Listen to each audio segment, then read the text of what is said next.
Oh hey, bienvenue dans une nouvelle vidéo, j'espère que tu vas bien. Aujourd'hui nous sommes le 28 novembre, personnellement il neige. Aujourd'hui on va parler d'élégance, de sophistication, parce qu'en vrai de vrai on a tous des obligations, on a tous des choses à faire, on a tous du travail, on a tous des écoles, on a tous une famille à gérer, on a tous des choses à faire. Donc aujourd'hui je vais vous donner 7 tips pour être élégante au quotidien et ça sans effort.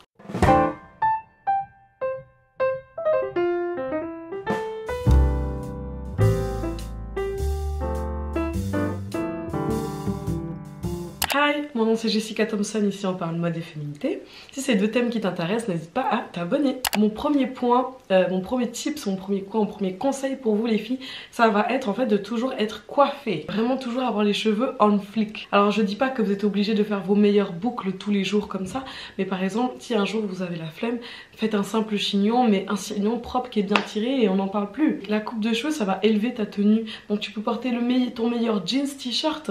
Si t'as des bouclettes, on va te prendre pour une star ou une modèle off duty, tu vois. Alors que à l'inverse, tu peux avoir ta meilleure tenue, ton meilleur outfit, blazer, talons et tout ce qui va avec. Si tes cheveux sont en bordel, ça va annuler tout ce que t'as fait, hein. On va tout de suite penser ah elle s'est réveillée en 2-2, comme je l'ai déjà dit dans une autre vidéo, je ne sais plus laquelle. Là, la coupe de cheveux c'est ta couronne. Donc si ta couronne tu l'as mal portée, tu l'as pas polie, les gens ils vont voir ça directement. Alors que si tu l'as polie, tu l'as mis bien, tu as nettoyé toutes les pierres, on va dire ça comme ça, bah là les gens ils vont voir que ça. Donc t'as beau porter un sac poubelle, t'as une couronne bien propre, les gens ils vont voir que la couronne. Avoir des cheveux bien propres, bien coiffés, c'est le plus important. Faut adapter ça à tous vos types de cheveux, vos types de coupe. Bien sûr, je ne donne aucun modèle standard ou modèle unique de coupe de cheveux, on est bien d'accord. Faites attention de sortir de chez vous avec toujours au moins les cheveux coiffer un minimum. Je dis pas que de temps en temps vous pouvez pas laisser des vieilles ondulations, c'est pas grave tant que c'est propre, vous voyez ce que je veux dire. Même si ça fait un peu naturel ou des choses comme ça, laissez quand même. Je dis pas que tous les jours vous devez avoir les cheveux raides, bien lissés ou bien bouclés ou les tresses bien faites. On est humain, personne ne peut être parfait tout le temps, mais sachez qu'une belle coupe de cheveux ça élèvera toujours votre look, donc ça vous rendra de toute manière beaucoup plus élégante. Si un matin t'es stressé, concentre-toi sur tes cheveux. C'est mieux que t'aies les cheveux bien coiffés et zéro make-up que la dose de make-up mais les cheveux c'est le bordel. Ça c'est juste pas logique. Mais faites d'abord vos cheveux, c'est le plus important. Mon deuxième point ça va être de toujours sentir bon, toujours sentir propre et sentir bon. Donc toujours déjà sentir propre c'est le plus important, mais aussi de toujours avoir du parfum. Vous pouvez avoir tout ce que vous voulez, des brumes. Bon les brumes, je vais vous dire que ça tiendra pas long. Vous pouvez aussi avoir des parfums huileux.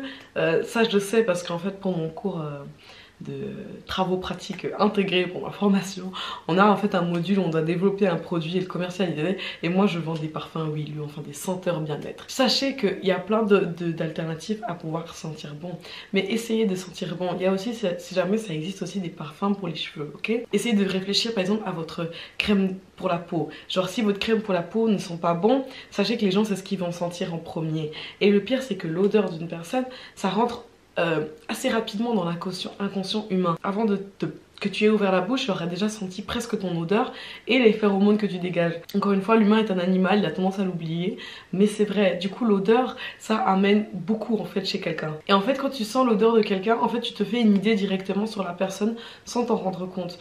Je sais pas si elle a une odeur fruitée, bah tu vas voir une femme un peu, juste. Vous voyez ce que je veux dire, fruitée, un peu gourmande, un peu rigolote comme ça.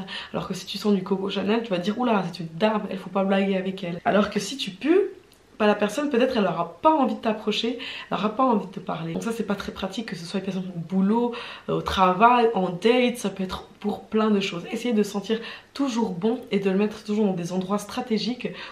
Ici et ici, là ça sent fort. Ici, c'est là où ça sent le plus fort. C'est pour ça que vous voyez toujours les gens faire tchac, tchac, tchac, tchac, ok. C'est là où ça sent le plus fort. Ne sortez pas de chez vous sans avoir mis du parfum ou une brume ou quelque chose. Essayez toujours de sentir bon parce que voilà. En tant que femme féminine, on veut donner aussi une meilleure impression de nous. On veut aussi donner une espèce de côté accueillant autour de nous et chaleureux, you know, nurturing everything. Et justement, sentir bon va faire partie en fait j'ai pas le mot, de cette journey, de cette... Comme ça, quand tu sens bon, les gens auront envie de te parler, les gens auront envie de te confier leurs secrets les plus croustillants. Non, Donc mon troisième point, ça va être les accessoires. Donc il me semble que c'est quelque chose que j'ai déjà mentionné dans une autre vidéo. Tout comme une bonne coiffure, un accessoire ça va élever de toute façon votre tenue. N'hésitez pas à rajouter une ceinture, à rajouter un sac, à rajouter un bonnet, maintenant qu'il neige, à rajouter des gants, des petits bijoux, des petits colliers, des petits... c'est un bracelet, un simple t-shirt, c'est basic. Mais si ce t-shirt, tu le mets à l'intérieur de ton jeans et que tu rajoutes une ceinture et des bracelets, là ça devient un peu plus stylé. Pour être élégante sans effort, n'hésitez pas à mettre quelques petits bijoux. Alors moi je suis très nulle pour mettre des boucles d'oreilles et des colliers comme vous pouvez le voir. Bracelet et ça me pose pas un souci, mais je pense que c'est parce que j'ai pas trouvé encore ceux qui me plaisent vraiment. Et quand je trouverai ceux qui me plaisent vraiment, là je les mettrai. Les gens ils ont tendance aussi à oublier la tête. Donc n'hésitez pas à mettre aussi des serre-têtes, des bandeaux, des fleurs, des foulards. Essayez de expérimenter aussi avec ça. Ça vous rendra de toute façon, de toute manière, un peu plus élégante. Mais après n'en faites pas trop. Hein. Ce qui est tendance ça, c'est d'être un peu minimaliste. Je dis pas qu'il faut suivre toutes les tendances. Mais là c'est une tendance que les filles suivez s'il vous plaît. Parce que qui a envie de ressembler à un sapin de Noël? Personne. Même si ça arrive bientôt, personnellement d'être un sapin de Noël ici. Quelques petits accessoires pour élever votre tenue et vous rendre un peu plus élégante. Et tout ça sans effort, parce que excusez-moi, mais mettre un bracelet c'était pas compliqué. Et donc ça demande pas beaucoup de stress ni beaucoup de skills. Mon quatrième point, ça va être d'être habillé par rapport à l'occasion. Les filles, habillez-vous par rapport à où vous allez. Ça me tend parce que je vois souvent des filles, des femmes qui sont trop habillées par rapport à une situation, un événement, ou alors à l'inverse, qui ne sont pas assez habillées pour un type d'événement. Il faut savoir s'adapter. Dans la féminité, ce qui est important, c'est être un caméléon. Le caméléon, il s'adapte à chaque endroit. Hein, il prend la couleur de l'arbre et d'un coup, boum, on ne le voit plus. Je ne dis pas que vous devez disparaître comme un caméléon. Il faut que vous puissiez naviguer. Il faut que vous puissiez vous adapter. Vous n'allez pas porter la même chose pour aller faire des courses, que pour aller en cours, que pour aller au travail, que pour aller en date ou aller une soirée. Là, ça nécessite 4 tenues différentes, 4 standings différents. Il y a des gens qui ont tendance à mélanger et ne pas être logique. Je vais prendre aller faire des courses parce que pour moi, c'est l'habit le plus basic. Promener son chien ou des choses comme ça, pour moi, c'est l'habit le plus basic que tu vas porter. Bah, cet habit basic, réserve-le pour les courses et le chien. Ne le mets pas pour aller au travail ou à l'école. Encore moins en soirée, mais ça me paraît un peu logique, j'ai l'impression. Maintenant, on a les vêtements de travail et de cours. Tu vas pas mettre ces vêtements pour aller à un gala, pour aller au resto. C'est 2 ambiances différentes. Quand vous allez quelque part, habillez-vous avec intention. Donc ça veut dire, bon, je vais faire quoi? Il me faut peut-être que ce soit pratique. Imaginons si je pars dans une journée shopping, ou je pars une journée où je dois faire des courses ou plein de choses dans la ville,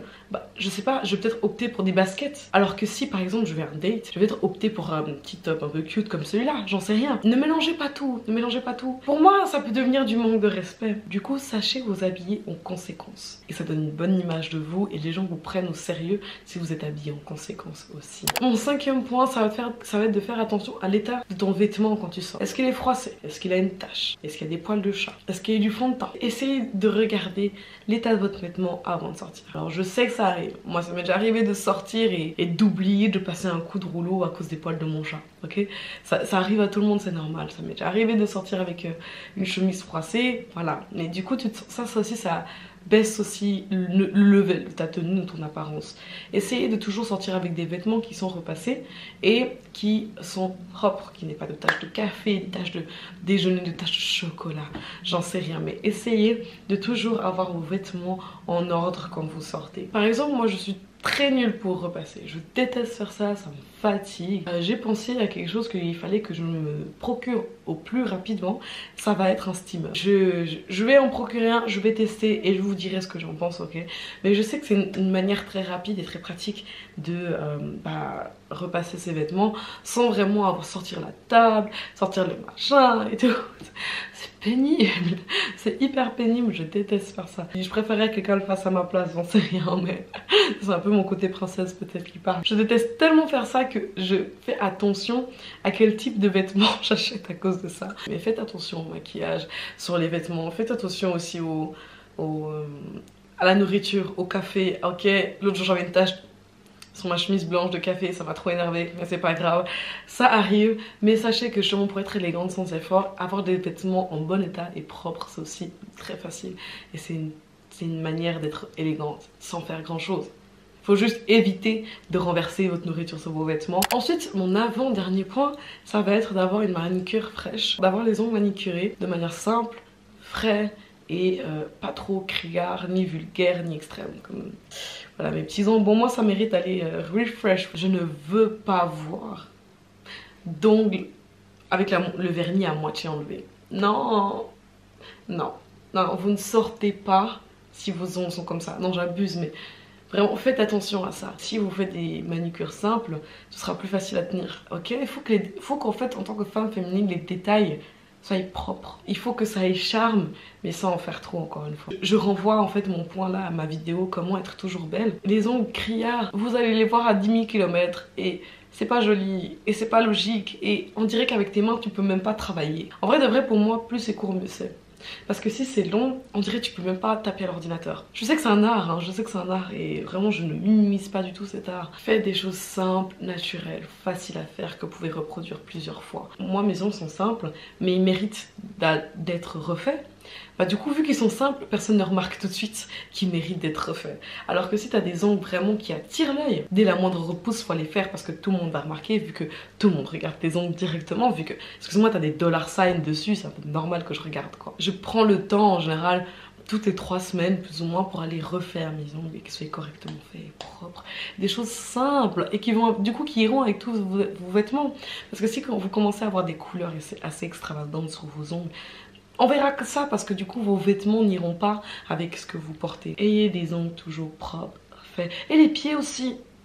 Les pieds aussi, on a tendance à laisser les pieds de côté. Là, je sais, on est en hiver, il n'y a pas besoin de montrer trop nos pieds. Les gens sont contents, hein. Beaucoup de femmes là prennent l'occasion de ne pas faire leurs pieds du tout et de les cacher sous des chaussettes. Et puis en fait, c'est des vieux ongles moches. Et moi, je vais toujours, une fois sur deux, que je vais faire mes ongles, aller faire aussi mes pieds. Propre jusqu'au bout des ongles, les doigts de pied faits.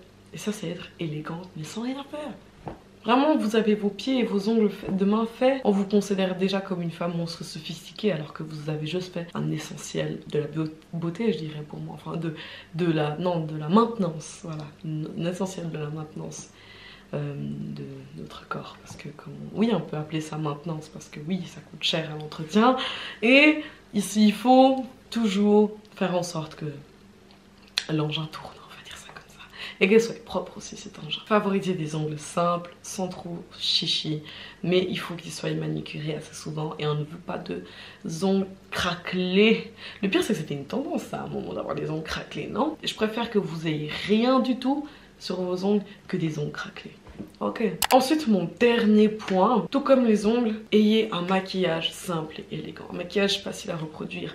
Un maquillage qui est joli, qui est plus dans le côté naturel que dans le côté extravagant. Alors moi, pour YouTube, c'est clair que je fais le full glam. Et encore, c'est un full glam assez basic. Restez simple, naturel. Je sais pas, concealer, eyeliner, mascara, go. Vraiment, essayez d'avoir quelque chose qui ne demande pas énormément d'entretien. Parce que qui demande pas énormément d'entretien, parce que faire le baking, hein, la totale contouring, machin, sur une journée entière, si t'as pas fait une MUA, ok, tu peux pas savoir comment tenir un make-up propre toute la journée. Et le pire c'est qu'en général ce genre de make-up il faut aller le retoucher. Moi quand j'étais petite je comprenais pas l'expression aller me repoudrer le nez. Et maintenant je le comprends. Oui, quand on a un bête de make-up il faut aller te repoudrer, il faut aller remettre un peu de baking parce que oui bah c'est normal, ta peau elle respire donc elle commence à être gras ou des choses comme ça, c'est tout à fait normal. Autant moi que vous là, vous n'êtes pas make-up gourou, vous n'êtes pas Nikki Tutorial, vous n'êtes pas Sananas. Du coup s'il vous plaît baissez la tonne de make-up que vous mettez, ok? Parce que c'est dur de tenir un vrai make-up de soirée, de fête ou d'entretien, de conférence. C'est très dur de tenir ça toute une journée. Et encore une fois, si vous n'êtes pas pro, bah ça va être pire. Ça va fondre, ça va devenir moche au long de la journée. Les gens voient le make-up sur le visage, si jamais. Les gens ils remarquent, ok? Du coup, évitez d'en mettre trop. Et comme ça, il y aura moins à gérer en fait. Sachez quand même vous maquiller, ok? Et par rapport à votre visage. Je sais pas pour dire que chaque fille doit se maquiller et si elle n'est pas maquillée, elle n'est pas belle. Mais les filles, apprenez quand même à vous maquiller. Vous pouvez vous rendre tellement belle avec ça, tout en mettant peu. Si tu trouves que naturellement tu te sens pas si jolie que ça, apprends à te maquiller. Mais n'en fais pas trop encore une fois. Vraiment après voilà, c'est peut-être un peu controversial ce que je viens de dire, mais oui, apprenez à vous maquiller, ça va vous aider de toute manière. Mais encore une fois, il faut pas en faire trop non plus. Ok, donc voilà, petite récap justement des 7 points pour être élégante sans effort. Le premier, c'est de sortir de chez soi avec les cheveux toujours coiffés. Toujours sentir bon, c'est très important. Ne pas oublier les accessoires, il faut toujours être habillé pour l'occasion, ni trop ni moins. Ne jamais sortir ce soir avec des habits froissés ou tachés. Faire attention à ne pas se tacher soi-même quoi. Avoir une manicure fraîche et non criarde. Et aussi avoir un make-up 5 et élégant. Voilà, on se voit pour une prochaine vidéo. Bye!